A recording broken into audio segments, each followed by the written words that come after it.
Esselamu Aleyküm ve Rahmetullah. Eşhedü en la ilahe illallah vahdehu la şerike lehu ve eşhedü enne Muhammeden abduhu ve resuluhu. أما بعد فأعوذ بالله من الشيطان الرجيم بسم الله الرحمن الرحيم الحمد لله رب العالمين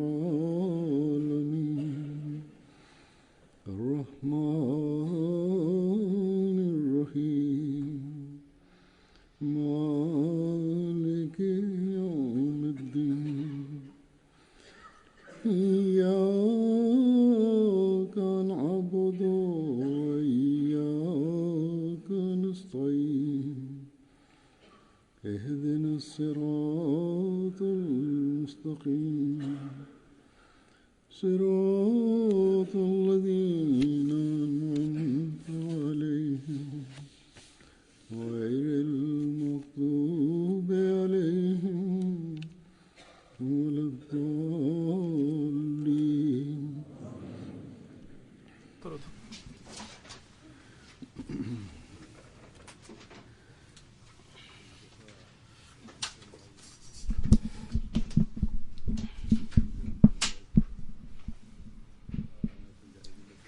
Bir seferinde Hazreti Müslim Maud radıyallahu teala anhu bu konuyu beyan ediyordu. Biz kendimizi muhasebe etmeliyiz. Bizim işlerimiz, bizim amellerimiz, kararlarımız Kur'an ve hadise göre midir ya değil midir?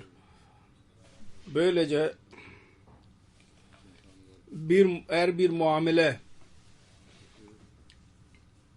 Kur'an ve hadise göre açıklanamazsa o zaman insan dikkat eder.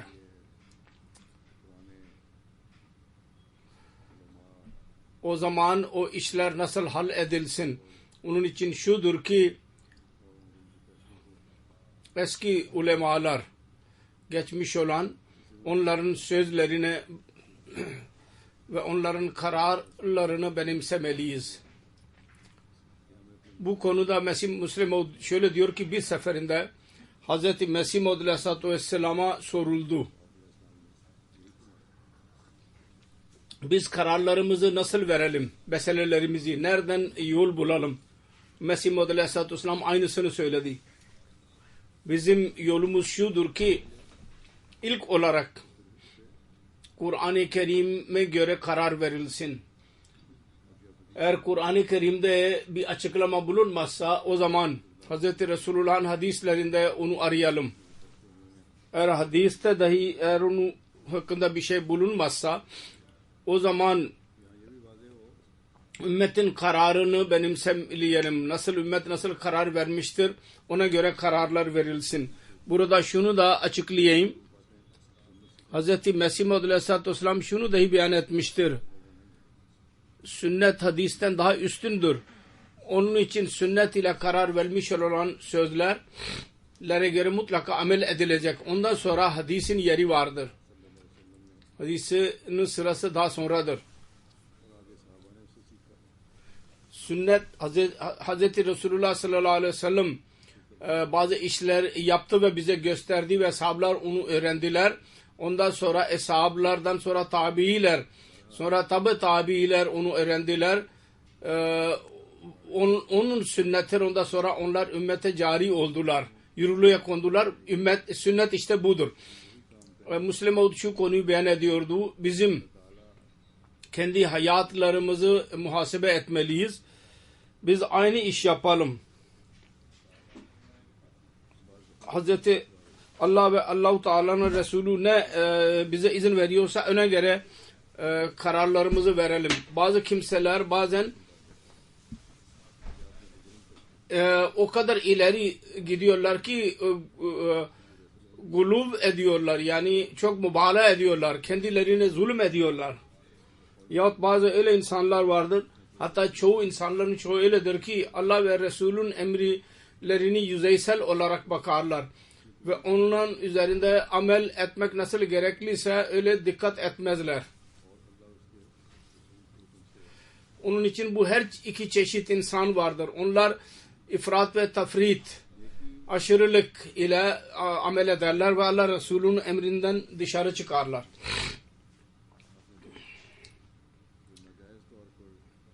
İyilikte ileri gidenlerin bazı örnekleri vardır. Bir kadının örneğini verdi Müslim Maud radıyallahu anh.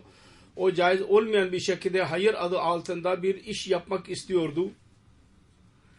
Aslında o hayır değil. Çünkü Allah ve Resulü ona izin vermemiştir. Bu olayda, beyan edeceğim olayda bazı insanlar için ders vardır. Onlar bazen kendi rüyalarına çok önem verirler. Halbuki onların yeri öyle olmaz ki onların her rüyası doğrudur diyemeyiz. Ve bir anlamı vardır mutlaka. Hz. Müslim Maud radıyallahu anh diyor ki bugün bir kadın bizim evimize geldi. O Kadiyan'ın eski bir kadınıdır. Onun beyninde bir zarar vardır, eksiklik vardır. Dedi ki ben rüya gördüm. Hz. Mesih Maud aleyhissalatü vesselam teşrif buyurdu. Ve dedi ki eğer sen 6 ay durmadan oruç tutarsan Halifatul Mesih sağlığa kavuşacak. Hz. Müslim Maud o zaman hastaydı başlangıçta. Ancak kadın dedi ki ben ulemalara sordum. Dediler ki 6 ay durmadan oruç tutmak caiz değil. Sonra dedi ki Miya Beşir Ahmet Bey demiştir sen Perşembe ve Pazartesi günü oruç tut. Ondan sonra diyor ki ben tekrar rüya gördüm. Hz. Müslim Maud radıyallahu anh geldi ve bana dedi ki ben sana söylemiştim 6 ay durmadan oruç tut. Sen niye durmadan oruç tutmuyorsun? Bunun üzerine ben Hz. Müslim diyor ki ben ona dedim senin rüyan Hz. Mesih Maud aleyhissalatü vesselamın ilhamlarından daha üstün olamaz. Ve Hz. Mesih Maud aleyhissalatü vesselam dahi kendi ilhamları konusunda diyor ki eğer benim bir ilhamım Kur'an ve sünnete aykırı olursa ben onu reddederim. Bir pislik gibi. Ben onu balgam gibi yani pislik gibi onu atarım. Mesih Maud aleyhisselam kendi vahyini Kur'an ve sünnete göre ayarlıyorsa bizim dahi rüyalarımızı ona göre ayarlamamız lazım. Resulullah sallallahu aleyhi ve sellem'den ispat edilmiştir. Kendisi mutevatir uzun zaman oruç tutmayı yasak etmiştir ümmetine. Eğer ona o emre aykırı bir rüya görüyorsan o şeytani olarak kabul edilecek. Sen diyeceksin ki Mesih Maud aleyhisselam demiştir. Ama Allah'tan olduğu kabul edilmeyecek. Allah-u Teala tarafından olsaydı Resulullah onu desteklerdi. Resulullah onu reddetmezdi. Onun için eğer bir rüya Resulullah ve Kur'an-ı Kerim Resulullah'ın fetvasına ve sünnetine aykırı olursa mutlaka reddedilmeye değer olacak o. Çünkü Kur'an-ı Kerim'e aykırı olan ve sünnete aykırı olan bir rüya asla doğru çıkamaz. Ve sahih hadise doğru olan bir rüya dahi doğru kabul edilemez. Onun için rüyaları temel olarak almak bir şey hakkında ister hayırlı bir söz konusu olsun ve kendimizi öyle bir sıkıntıya sokmamız ki gücümüz olmazsa yetmezse bu doğru değil, yanlıştır. Yanlış olmakla kalmayıp hatta gayri salih ameldir. Salih olmayan bir ameldir ve bazen günah olur. Evet. Bazı kimselere Allah-u Teala elçi olarak göndermiş olabilir. Onlarla birlikte Allah-u Teala'nın davranışı bambaşka olur. Onlar bizden olmazlar. Onlar genel bir insan ile karşılaştırılamazlar. Bu olaydan birisi belki düşünebilir ki Hz. Mesih veya edilen Mesih aleyhisselam 6 ay oruç tuttuydu. onun hakkında herkes bilsin. Kendisine Allah-u Teala nebüvvet yerine getirecekti. Nebi yapacaktı. İkincisi bizzat Mesih Maud Aleyhisselatü Vesselam onun hakkında ne demiştir? Bu konuda bize ne nasihat etmiştir? Onu ben ileri sürüyorum. Mesih Maud Aleyhisselam diyor ki bir seferinde öyle bir tesadüf oldu. Bir büyük bir yanlışlı yaşlı birisi nur yüzlü rüyada bana göründü ve dedi ki bazı oruç tutmak gökteki nurları almak için peygamberin sünnetidir.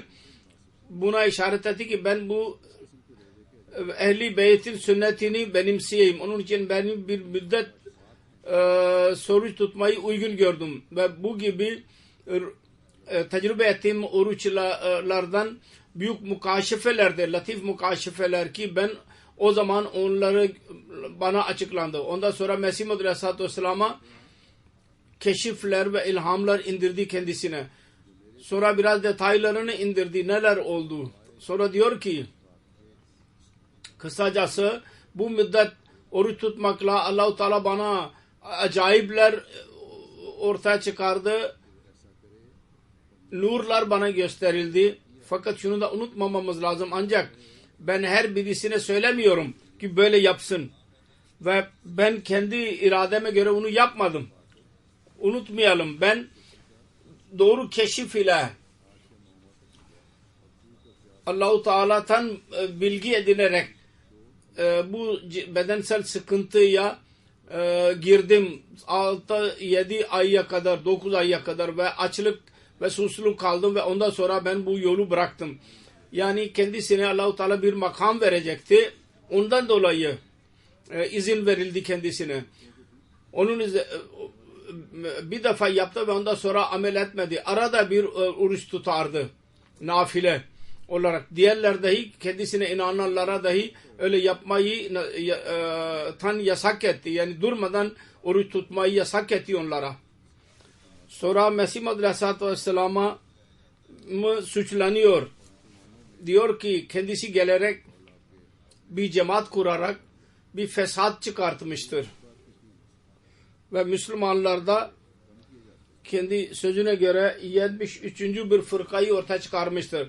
Asıl ihtiyaç şunaydı ki tefrike azaltılsın. Fakat bu daha fazla bir fırka yaparak daha da tefrike yarattı deniliyor. Bunu unutmamamız lazım. Bu peygamberlerin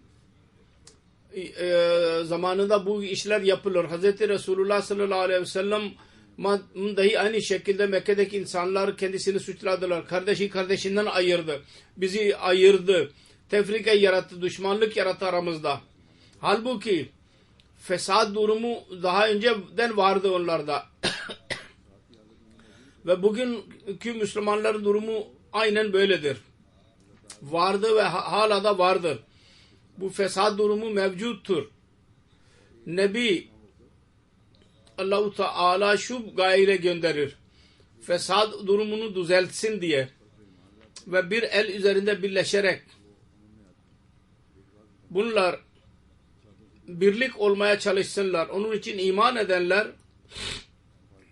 huzur bulurlar. Bir birlik olur onlar arasında ve fesattan uzaklaşırlar. Ve diğerler muhalifler dahi aynı fesatlara katılırlar.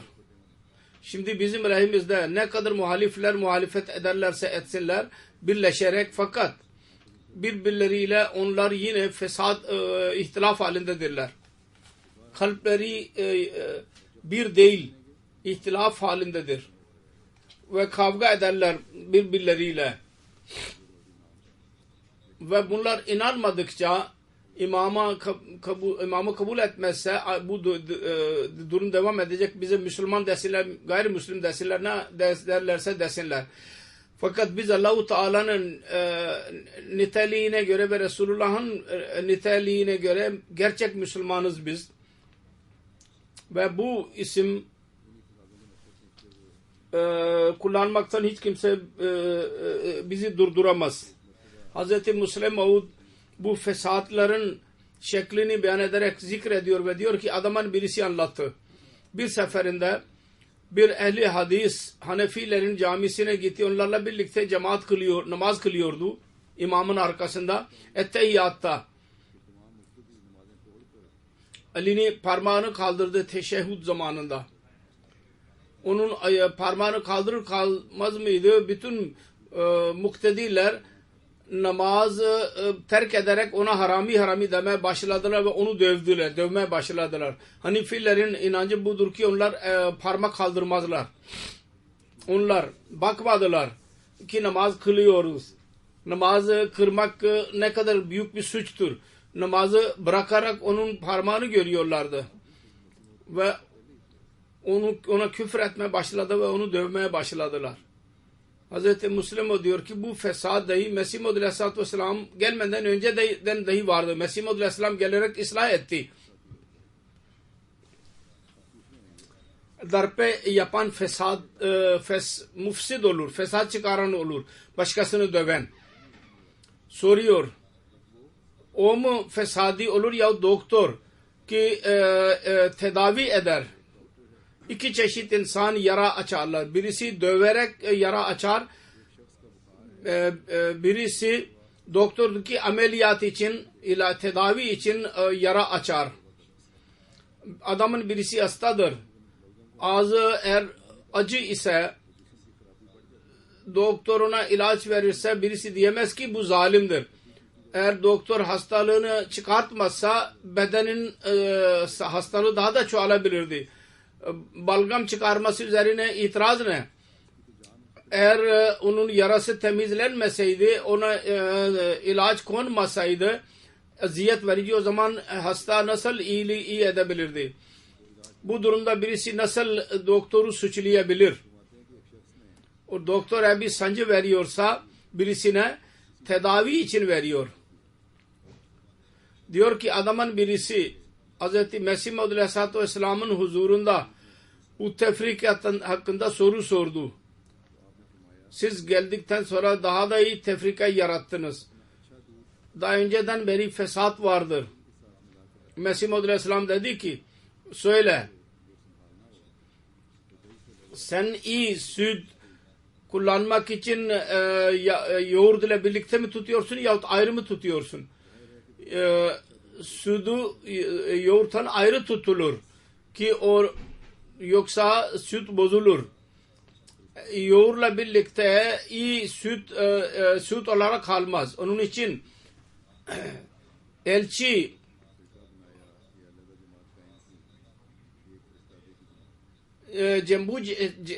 elçinin cemaatinin diğer Müslümanlardan ayrılması lazımdı. Bir cemaat bir elçinin cemaatidir, Allah'ın elçisinin. Ve o diğer Müslümanlardan ayrılması lazımdı. Onlar yozlaşmış olan insanlardır. Nasıl hastalıktan eğer perhiz olmazsa doğru sağlıklı olan dahi hastalanır. Aynı şekilde Allah'ın sünnetidir. Manevi hastalardan Allah-u Teala'nın cemaatini ayrı tutsun. Onun için Allah-u Teala'nın emri vardır. Cenaze, evlilik, namaz ayrı olsun. Diyor ki kadınlara nasihat ederek diyordu, ihtilaf ederler kadınlar. Onun için ben kadınlara nasihat ediyorum. Nasıl hasta ile birlikte sağlıklı birisinin hayatı dahi tehlikede olur. Aynı şekilde sizin dahi durum gayri amidilerle alaka kurmakla sizin durumunuz dahi aynı olacak. Kadınlar diyorlar ki filan yerde biz evliliğimiz vardı. Biz nasıl onları ayıralım? Erkek ve kız kardeşimizle. Eğer ateş olursa ya deprem olursa bir kız kardeşine aldırış ederek hatta onu iterek kendi canını kurtarmaya çalışacak. O zaman din konusunda niye böyle düşünmüyorsunuz? Aslında bu boş hislerdir. Eğer zor kabul edilirse, musibet olur, sıkıntı olur kabul edilirse böyle düşünceler akla gelmez. Niye biz ayrıldık onlardan? Musibet anında bu olmuyor. Çünkü siz onu anlamıyorsunuz. Daha idrakınız yoktur, dinin idrakı. Onun için bu rahat hisleri üstün çıkıyor sizin için. Sıkıntı hissi olursa böyle tepkiniz olmaz. Eğer Allah-u Teala geceleyin Allah-u Teala ölüm meleğini gönderirse ve der ki senin kardeşinin canını alacağım fakat onun yerine senin canını alacağım. Hiçbirisi onu kabul etmeyecek. Kadın kabul etmeyecek. Allah-u Teala der ki ya eyyühellezine amenu ku enfusakum ve ahlikum naran. Kendinizi ve ehlinizi ateşten koruyun. Şimdi Mesih Muhammed Aleyhisselatü Vesselam'a tabi olanlar gayri Ahmedi ile evlenmiş olandan dolayı kocasından dolayı Ahmedi'den uzaklaşacak yahut sıkıntı içinde hayatını geçirecek. Evlerde sıkıntı olur. Kendi akrabalarından ayrılacak. Din taassubundan dolayı ve bugün dahi bu yaşanmaktadır. Bu bir ateştir. Kendisi o eliyle kızını ateş içine sokabilir mi? Fakat böyle bir küçük bir alaka için onu ateş içine koyuyorsunuz. Ondan korunmanız lazım. Eğer yabancılarda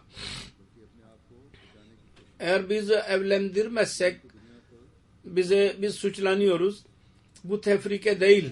Kendimizi korumaktır bu. Dini dünyadan daha üstün tutmak çabasıdır. Fakat böyle bir düşünce her insan düşünemez. Öyle bir insandır ki dini dünyadan üstün tutanın ruhunu anlayan ancak bunu anlayabilir. Bunda erkekler dahi vardır. Öyle olanlar ki Ahmedi kızları bırakarak yabancılarla evlenirler. Oğlanların dahi bilmeleri lazım. Eğer kendinizi Ahmedi diyorsanız ve gerçek Ahmediyorlar kabul ediyorsanız o zaman kişisel hislerinize bakmayın. Arzularınıza ve Ahmedi kızlarla evlenin. Evlilik zamanı gelince kendi maddi arzularını, kendi neslinizi ve dininizi üstün tutun. Yoksa nesilleriniz yalnız kızların yabancılara gitmekle berbat olmayacak. Erkeklerin yabancılarla evlenmekle dahi helak olurlar. Her Ahmedi'nin bilmesi lazım. Ahmedi yalnız toplumsal baskı ve evlilikten dolayı Ahmedi olmasın. Aksine dini anlayarak Ahmedi olmaya çalışsın.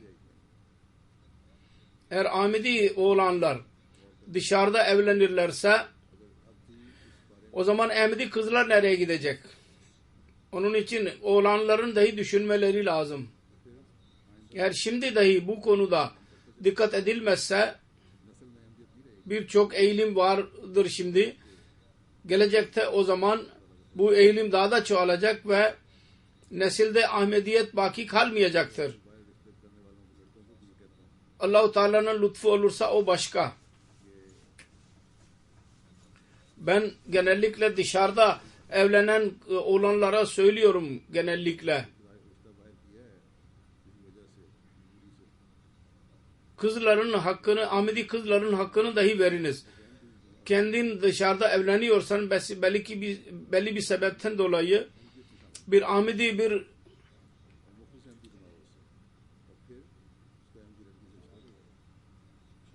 genci Ahmediye cemaatine al ve muhlis Ahmedi yap onu ve ondan sonra onu Ahmedi bir kızla evlendir. Tebliğe dahi dikkatin çekilecek bundan dolayı. Ve şöyle dahi olabilir ki bu histen dolayı kendiniz dahi Ahmedi kızla evlenmeye dikkatiniz çekilecek. Kısacası Ahmedilerin evlilik meseleleri vardır ve bu bugün değil ebedi olarak vardır. Ezelden. Bu konuda Hz. Müslim radıyallahu anh bir yerde beyan ederek diyor ki önemli bir mesele, ben bir şey beyan etmek istiyorum bu konuda. Ahmedilerle gayri Ahmediler arasındaki evliliktir ve bu arada kafirlik meselesi dahi ortaya çıkıyor. Bizim cemaatimizin insanları evlilik konusunda bazı zorluklarla karşılaşıyorlar. Ben daha önce dahi biliyordum. Fakat bu arada çok zorluklar ve engeller 9 ay ben gördüm. kendi halife oluşundan sonra 9 ayda Celsa Salana oldu. Orada konuşma yaptıydı halife olduktan sonra 1914 senesinde. Ve mektuplardan anlaşılıyor ki bu konuda bizim cemaatimiz çok sıkıntı içindedir. Bugün dahi durum aynen böyledir. Bu sıkıntı caridir ve zorluklar vardır. Ancak bu zorlukları halletmeliyiz. Diyor ki Hz. Mesih Maud Aleyhisselatü Vesselam bu konusunda bir teklif yaptıydı. Ahmedi erkek ve kızların isimleri yazılsın bir defterde ve bu defter bir adamın birisinin söylemesi üzerine söylediydi. O arz etti. Efendim huzur evlilik konusunda büyük sıkıntılar vardır. Siz diyorsunuz ki yabancılarla ilgilenmeyelim. Kendi cemaatimizle yapalım. Biz o zaman nereye gidelim? Öyle bir defter olsun ki içinde bütün bekar kızların ve erkeklerin isimleri olsun. Evlenmemiş olanların.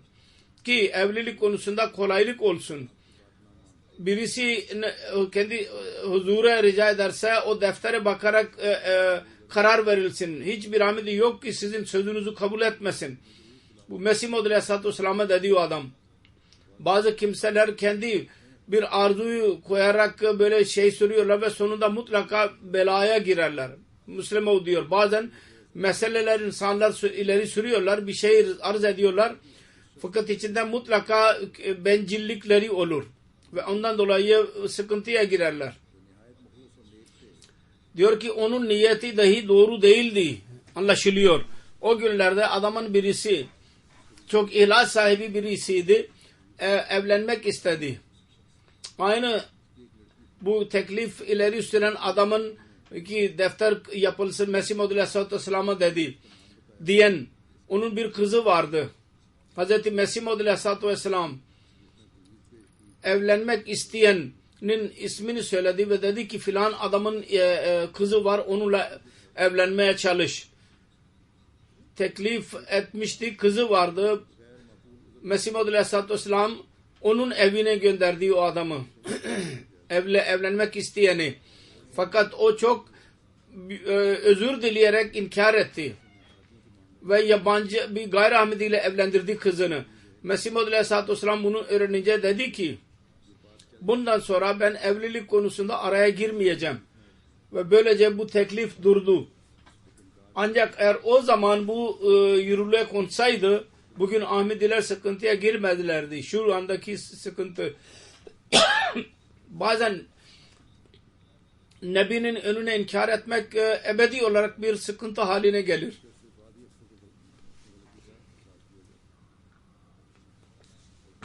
Yabancılarla evlendirmek konusunda evlendirdikten sonra bazı insanlar hatalarını anlarlar. Ve büyük meseleler ortaya çıkıyor onları öğreniyorlar. Bugünlerde dahi birçok insan erkek kadınlar kızlar yazıyorlar. Ahmedi anne babaların kızları. Şöyle karar verildik biz şimdi cezasını çekiyoruz. Hem dinden uzaklaştık. Ve bizim kocalarımız yahut kayınlarımız anne babaya mulaki olmayı dahi yasak ettiler. Görüşemiyoruz onlarla. Fakat öyleler dahi vardır ki kendi bencilliklerinden dolayı bazen iyi Ahmedi gençleri yasak ediyorlar. Kızlar dahi razı olurlar. Erkekler dahi daha razı olurlar.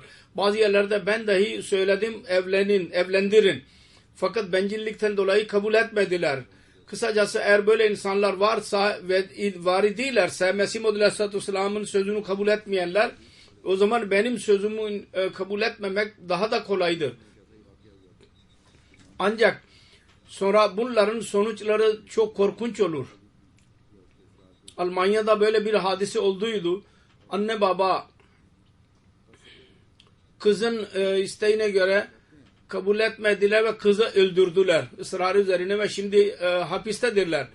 Onun için Ahmedi kızlar ve erkekler evlenmek istiyorlarsa onların anne babaları dahi inat etmemelidirler. Bencilliklere girmemelidirler ve kastlara bakmamalıdırlar. Evlilik konusunda şu mesele dahi açıklanmalı. Kızlar dahi bilsinler Kızın tabi rızası arada olmalı ve Resulullah sallallahu aleyhi ve sellem bunu beyan etmiştir. Kızın rızası dahi sorulsun. İslam ancak İslam diyor ki velinin izni olmadan nikah caiz değil. Hz. Müslim Maud radıyallahu anh diyor ki Yüce Allah Hz. Mesih Maud aleyhissalatü vesselam'ı göndermiştir ve gerçekten kendisi tarafındandır. O zaman bizim şeriatimiz diyor ki İslam şeriatı diyor ki velinin izni olmadan bazı müstesniyat istisnalar dışındaki şeriat onları müstesna bırakmıştır. Eğer o olmazsa nikah caiz değil. Eğer olursa haram olacak. Caiz olmayacak. Ve bizim görevimizdir ki böyle insanlara nasihat edelim. Eğer onlar kabul etmezlerse onlarla ilişkimizi keselim. Bu gibi olaylar bazen Mesih Maud aleyhissalatü vesselam zamanında dahi oldu. Adamın birisi bir kız bir defa genç idi, birisiyle evlenmek istedi. Fakat babası kabul etmedi. Onların ikisi Kadiyan'a yakın Nangal adlı köye gittiler ve oraya giderek bir molladan nikah kıydırdılar. Ve deme başladılar ki biz evlendik. Sonra Kadiyan'a geldiler. Mesih Maud aleyhissalatü vesselam öğrendi. Mesih Maud aleyhisselam her ikisini Kadiyan dışına çıkardı ve dedi ki bu şeriyete aykırı bir fiil iştir. Kızın rızasını bakarak velinin izni olmadan nikah yapılsın. Bu caiz değil. Orada dahi kız razıydı ve diyordu ki ben bununla evleneceğim. Fakat velinin izni yoktu. Yine nikah kıydılar. Onun için Mesih Maud aleyhisselam her ikisini Kadiyan dışına attı. Aynı yerde Müslim Maud zamanında da bir nikah olduydu. Dedi ki bu nikah caiz değil ve budur. Ben de kızın annesine söyledim. Dedim ki bak şu anda senin oğlan bir kadın geldiydi. Kız razıydı. Benim oğlan evlendi. Ben ona dedim ki bak senin kızla oğlan kız bulmuştur. Sen diyorsun ki kız razıysa başka bir velinin rızasına ne gerek vardır? Ancak senin dahi kızların var. Eğer onlar evlenirlerse onların kızları dahi olacak. Sen ister misin ki onlardan birisi evden çıksın yabancı birisiyle? Daha önce zikir edildiği gibi ne anne babaları boşu boşuna sert davranmamalıdırlar ki evlendirmesinler. Bu belli bir sebep arada olmadan ve zalimane öldürmeye kadar iş yapsınlar ve kızların da için caiz değil ki giderek mahkemelerde yahut yabancı mollalarda nikah yaptırsınlar. Eğer bazı mecburi durumu varsa kızlar dahi halife zamanın halifesine yazabilirler.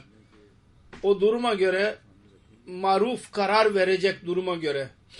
Onun için eğer dini dünyadan üstün tutmak usulünün gözleriniz önünde bulundursanız ve erkekleri gözlerinin önünde bulunduracaklarsa Allah-u Teala dahi lütfedecek ondan sonra. Bir hutbede Hz. Müslim Maud radıyallahu anh bu konuyu beyan ediyordu. Zikri ilahi için ve Allah-u Teala ile ilişki kurmak için, alaka kurmak için onu sevmek için gereklidir ki Allah-u Teala'nın sıfatlarını gözlerinin önünde bulunduralım. Ve o sıfatlar vasıtasıyla Allah ile alaka kuralım. Allah-u Teala'nın sevgisinin gerçek idrakı insan ancak o zaman elde edebilir. Ve bu genel yasadır. Kudret yasası. Zahiri sevgi için dahi gereklidir. Sevilen ne yakın olsun insan yahut en azından onun bir resmi insanın gözü önünde olsun ki onunla alaka kurulabilsin. Bunu beyan ederek Mesih Müslim o diyor ki sevgi için gereklidir ki ya birinin varlığı önünde olsun yahut onun resmi insanın önünde olsun. Mesela İslam şunu demiştir ki bu yeni değil, bugünkü zamanda değil, resim göndermek. Diyor ki İslam demiştir evlendiğiniz zaman şeklini görün. Ve şekil görmek zor ise Orada bugünkü çağda o zamanda dahi resim görülebilirdi.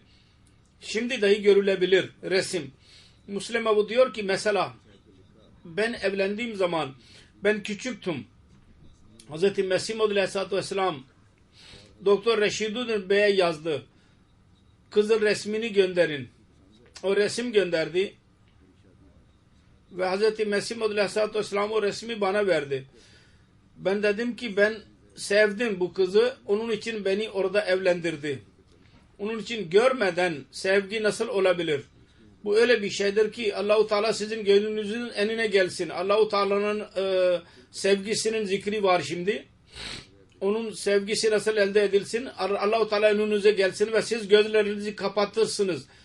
Ve dersin ki ben şimdi Allah'ı seveyim onu görmeden. O nasıl olabilir? Hz. Mesih Maud Aleyhisselatü Vesselam'ın bir şiiri vardır. Eğer gözle göremezsek en azından onun sesini duyalım. Yani bir sevgilinin bir amaresi olsun. Eğer sevgili önümüze çıkmıyorsa en azından onun sesini duyalım. Onun güzelliğinin bir alameti olsun. Bu Allah-u Teala'nın resmidir bu. Allah-u Teala'nın resmi nedir? O Rab'dır. Onun sıfatları vardır. Rahmandır, Rahim'dir, Maliki Yevmiddin'dir. Settar'dır, Kuddus'tur, Mumin, Muheymin, Selam, Cebbar, Kahhar ve diğer sıfatları vardır. Bu insanın zihnindeki resimler ortaya çıkar. Mutlaka biz onları zihnimizde canlandırıyoruz bu sıfatları ve onların anlamlarını zihinlerimize yerleştiriyoruz. Allah-u Teala'nın sıfatlarında birisi kulak oluyor, birisi göz oluyor, birisi el oluyor ve birisi beden oluyor ve bütün birleşerek mükemmel Allah-u Teala'nın bir resmi haline geliyorlar. Onun için Allah-u Teala'nın sevgisi için bu sıfatların düşüncesi ve müstakil olarak onları gözlerimizin önünde bulundurmamız gerçek ilahi sevgiyi yapan haline getirir. Ve insan Allah-u Teala'ya yaklaşabilir.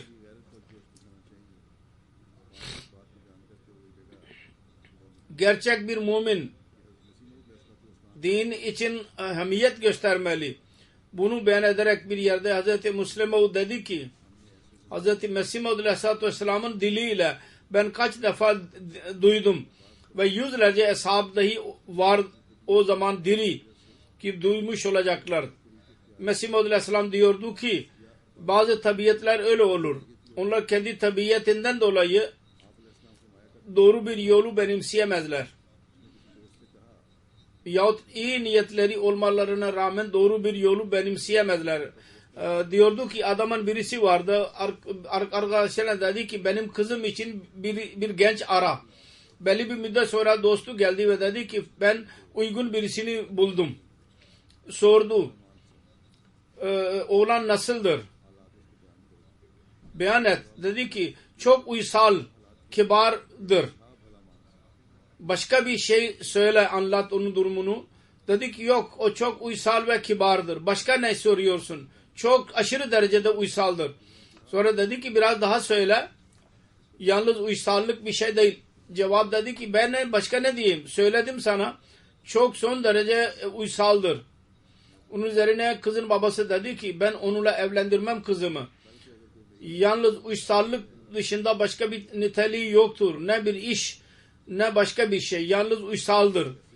Başka birisi yarın benim kızımı götürürse o uysallığından dolayı sessiz kalacak. Bazı insanlar öyle olurlar. Onlarda yalnız uysallık olur. Dedi ki hamiyet ve din coşkusu olmalı. Bazı insanlarda bu dahi olmaz. Çok uysaldır. Dinin hamiyeti yoktur. Din konusunda bir coşkusu da yoktur. Ve iyi niyetli olduklarından dolayı mümin olarak İslam adlandırılırlar. Fakat onlar cemaat için ve kendileri için dahi zararlı olurlar. Onun için hamiyet göstermeliyiz. Onun için bu gibi insanlar bazen cemaat nizamına itiraz edenler olurlar. Ve uysal kimseler bu gibi bu itiraz edenlerin meclislerinde otururlar. ve orada ses çıkarmazlar onların itirazlarına. Yalnız uysallık değil. Uysallık, kibarlık bu gibi meclislerde oturmak bazen hayasızlık olur. En azından bu kadar hamiyet göstermelidirler. Böyle itiraz olurlarsa o meclisten çıkıp gitmeleri lazım. Eğer böyle söz söyleyen, fitne uyandıran birisi ise o zaman cemaat nizamına anlatmalı ve cemaat nizamı yahut halifeye bildirmeli ki tedarik için ne yapılmak gerekiyorsa yapılsın. Şimdi bir olay, gayri Ahmedi bir molladan bahsedeceğim. Onlar Mesih Maud Aleyhisselatü Vesselam aleyhinde nasıl onların kalplerine nefret uyandırmaya çalışırdı, kin uyandırmaya çalışırdı, nasıl yalan söylüyordu ve hala da yalan söylüyorlar. Ve ne gibi nasıl suçluyorlardı. Müslüman diyor ki Hz. Mesih Maud Aleyhisselatü Vesselam dahi sihirbaz diyorlardı. Ben hatırlıyorum. Adamın birisi anlattı. Firozpur bölgesinde bir molla konuşuyordu. Ahmedilerin kitaplarını hiç okumamalıyız. Gayri Ahmedi molla. İnsanlar anlatıyordu. Ahmedilerin eserlerini hiç okumayalım. Ve Kadiyan'a asla gitmemeliyiz. Ve o yalancı bir uyduruk bir hadise dahi anlattı konuşurken. Şimdi sözünü nasıl pekiştirmek istedi? Bu olayı uyduruk bir olaydan bahsetti. Dedi ki ben bir defa Kadiyan'a gittim. Benim dostlarım benimle birlikte bir reis vardı. Biz Kadiyan'a gittik. Misafirhanede ikamet ettik. Dedi ki Mirza Bey ile görüşeceğiz. Belli bir müddet sonra Mevlana Nuruddin geldi. Ve tatlı sözler söylemeye başladı. Belli bir müddet sonra bizim için adamın birisi helva getirdi. Molla Nuruddin dedi ki bu sizin için hazırlatılmıştır. Molla Bey diyor ki ben biliyordum. Onun için anladım ki bu helva üzerinde sihir yapılmıştır. Onun için ben ona dokunmadım. Fakat benim ile birlikte ki olan reis yedi. Bilmiyordu. Helvayı yedi. Ve ben bir hane uydurarak oradan sıvıştım. Molla Nuruddin anlayamadı ki ben halveyi yemedim. Öyle bir bahane uydurdu. Sonra belli bir müddet sonra benim arkadaşım helvayı yemiş olan dedi ki ben huzur buldum. Ben biat etmek istiyorum. Öyle çekicilik vardır. Güya o helvenin etkisinde kaldı. Fakat ben yememiştim. Olabiliyor diyor. Onun için ben etkilenmedim. Belli bir müddet sonra Mirza Bey kendi faytonunu hazırlattı. Kendisi dahi oturdu. Molla Nuruddin'i dahi aldı yanına. Beni dahi yanına aldı. Sonra Molla yalan diyor. Diyor ki Mirza Bey benimle konuşmaya başladı. Ben de tecrübe etmek için evet dedim. O dedi ki bu kabul edecek. Helva yemiştir onun için mutlaka kabul edecek. Çünkü helva üzerinde sihir vardı. Molla Bey diyor ki önce dedi ki ben nebiyim. Sonra belli bir müddet sonra dedi ki ben Muhammed'im. Ondan daha üstünüm haşa. El-İyazu billah. Ve sonra dedi ki ben Allah'ım. El-İyazu billah. Estağfurullah. Bunu dinleyince ben dedim ki estağfurullah bütün bunlar yalandır. Bunun üzerine Mirza Bey Molla Nuruddin'e sordu hayretle. Sen buna helva yedirmedin mi? Bu sihirden etkilenmemiştir. O dedi ki yedirdik. O zaman hayret nasıl sihir ile etkilenmedi. Fakat Allah-u Teala bazen onların yalanlarını açıyor tam zamanında. Orada dahi aynı şey yaşandı. Aynı mecliste yabancı bir avukat dahi vardı. Gayri Ahmedi. Fakat uysal birisiydi. Belli bir zaman Kadiyan'a geldi. Halife Mevlana Nuruddin yanına tedavi için ayağa kalktı. Ve dedi ki ben mollalar hakkında kötü zanda bulunuyordum ve bunların yalancı olduğunu biliyordum. Fakat bugün öğrendim ki bunlardan daha fazla yalancı dünyada yoktur. Avukat Bey dedi ki siz biliyor musunuz ki ben gayri Ahmediyim. Ben Ahmedi değilim. Herkes bunu biliyor. Fakat ben tedavi için kendim Kadiyan'a gittim. Ve orada kaldım. Molla'nın söylediği bütün bunlar yalandır sözler. Fayton bir yana, orada bir at arabası dahi yoktur. O devirde at arabaları olurdu. Şimdi Molla detayını beyan ediyor ki ben fayton geldi ve şahane bir faytona ben oturdum, kendisi oturdu, beni de yanına aldı. Fayton düşüncesi de yoktu Kadiyan'da. O devirde fayton asla yoktu, at arabası da yoktu. Sonra Allah-u Teala'nın kudretidir. Fayton bugüne kadar, yani bu söz söylendiği zamana kadar Müslim Maud beyan ediyor, o ana kadar orada fayton yoktu Kadiyan'da. Hatta bugün dahi yoktur. Müslim Maud diyor ki hala öyle böyle insanlar vardır ki burada sihir vardır. Ve sebebi şu olur ki onlar görüyorlar. Bu cemaate girenler dövülüyorlar, saygısızlık yapılıyor, mal zararı veriliyor. Fakat yine de Ahmediye cemaatinden ayrılmıyorlar. Onlar zannediyorlar ki bunları dövmek, küfür etmekten dolayı korkmaları lazım. Fakat bunlar hiç korkmuyorlar. Mutlaka bir sihir vardır. Onun için bunlar kendi imanlarını zinde tutuyorlar. Allah-u Teala bu yalancı mollalardan ümmeti korusun ve insanlara hakkı tanımaları kendilerini nasip eylesin ve bize dahi bu sorumlulukları anlamaya, sorumluluklarımızı bilmemizi bize nasip eylesin. Namazdan sonra 2 cenaze kıldıracağım. Bir cenaze hazırdır. Sekina Nahid adlı bir bayan, Muhammed'in merhum Cemmu Keşmir'in kızı ve Şeyh Muhammed Reşid'in karısıdır. 3 Nisan günü 90 yaşında vefat etti. İnna lillahi ve inna ileyhi raciun. Merhumenin ailesinde babası vasıtasıyla Ahmediye cemaatine girdiler. Keşmir'de muhalefete rağmen 16 yaşında biat etti. Evlendikten sonra Pathankort'a geldi. 2. halife zamanında Ummul Muminin radıyallahu anh her ne zaman oraya giderse onların ev sahipliğini yapardı. Misafirperverliğini.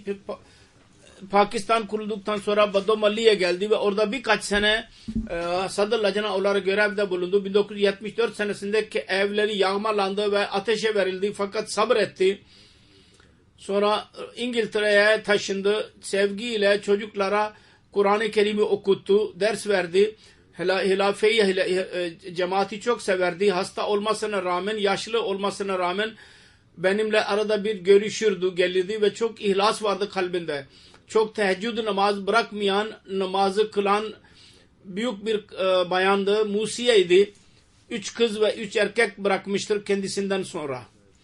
Allah-u Teala derecelerini yükseltsin. 2. cenaze Şevket Gani şehidin cenazesidir. Kazi Abdülgani'nin oğludur. Nadheri Azad Kaşmir'de yaşıyordu. Rabvata'ydı bugünlerde. Pakistan ordusuna bir asker olarak girdi. Gavader ve Pasni'de. Orada Zarbe Azıb adlı bir ordunun harekatına girdi. Teröristlerin kurşunlamaları sonucunda vefat etti, şehit oldu. İnna lillahi ve inna ileyhi raciun. Mollalar diyorlar ki Ahmediler Pakistan'a düşmandırlar. Şimdi onlar şehit olmuyorlar mı ülke için? Canlarını verenler yok mu? Onun dedesinin babası Kazi Ferozdin Ahmedi olduydu radıyallahu anh. Hayruddin vasıtasıyla oldu. Negoy Azad Kaşmir'den Kadiyan'a giderek Mesih Maud Aleyhisselatü Vesselam'ın eli üzerinde biat ederek cemaate girdiler. Yani o eshablardan birisiydi. Onunla birlikte şehidin annesinin babasının babası da biat etti. Firozun Bey'in ailesi Negoy'de mescidinin imamı idi ve saygılı bir aileydi. Firozun biatinden sonra muhalefetle baş başa kaldılar. Evleri neler mali mülkü varsa ellerinden alındı. Fakat yine çok ilah sahibi bir aileydi. Hastaydı. Kazi Feruzuddin hastaması vardı. Mesih Maud Aleyhisselatü Vesselam'a rica etti. Dua edin. Mesih Maud Aleyhisselam dedi ki Allah-u Teala şifa verecek. Bunun bereketiyle çok aşırı derecede astması vardı. Ebediyen olarak iyi oldu ve 80 yaşından daha fazla ömür yaşadı. Şehit merhumun babası Abdülgani ailesiyle birlikte 2013 senesinde hicret ederek Rabbaha geldiler ve orada yaşıyorlardı. Şehidin doğumu Nadheri'den idi, Azad Kaşmir. Orada 4 Mayıs 1995 senesinde doğdu. Liseyi bitirdikten sonra 1,5 sene önce asker olarak orduya girdi. Daha yeni terbiyesini tamamlamıştı. Ondan sonra ateist teröristlere aleyhinde askeri harekata girdi. 2-3 Nisan arası bu şehadet oldu. Şehadetten sonra onun ölümü Karachi üzerinden Lahore ve ondan sonra Rab'a getirildi. Orada askerlik onuruyla defnedildi. Merhum vesiyet nizamına ortak idi. Ayrıca birçok iyiliğe sahip idi. Misafirperverlik ve sempati unsuru üstündü. Herkese yardım ederdi. Namazları kılardı. Hilafeti severdi. Çok aşırı derecede. Uzak yerlerde dahi görev başındaydı. Direkt olarak hutbe telefonu cep telefonundan hutbeyi dinlerdi. Bütün çandayı verdi birkaç gün önce. Sesi çok güzeldi. Bir fonksiyondan Mesih Maud Aleyhisselatü Vesselam'ın bir nazmını okudu. İyi bir sesle Gayri Hamidilerin önünde. Birçok Gayri Hamidiler orada vardı. Onlar çok methettiler. Ve dediler ki bu kadar güzel bir nazım biz daha önce duymadık. Bu şahane kelam kimindir bu? Biz bundan da önce biz bunu asla duymadık. Halk sevgi, sempatisi dahi vardı kendisinde. Bazen 4 aylık maaşı birden aldı. O arada birisi şehit oldu. Hemen bütün o 4 aylık maaşını ona verdi, onun ailesine. Halbuki kendisi, bütün ailenin tek başına kendisi kefil idi. Şehadet gecesi babası diyor ki ben rüya gördüm. Şehit büyük vefat etmiş olan büyüklerimizle birlikte oturuyor ve yüzünde bir beyaz bir nur vardır. Nur kesilmiştir yüzü. Belli görülüyor diğer herkesten. Değişik işler Rabbat'a kaldığı zaman zaim görevi yaptığı, görevlerde bulunduğu hadim bir mescidde hizmetçi olarak dahi kaldı belli bir müddet. Evlenmemişti.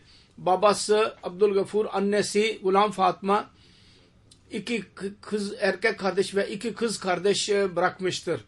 Allah-u Teala şehidin merhumunun derecelerini yükseltsin ve sabır versin onun akrabalarına. Şehit Allah-u Teala'nın lütfuyla Musi'ydi. Ben daha önce galiba bundan bahsetmiş bulunuyorum.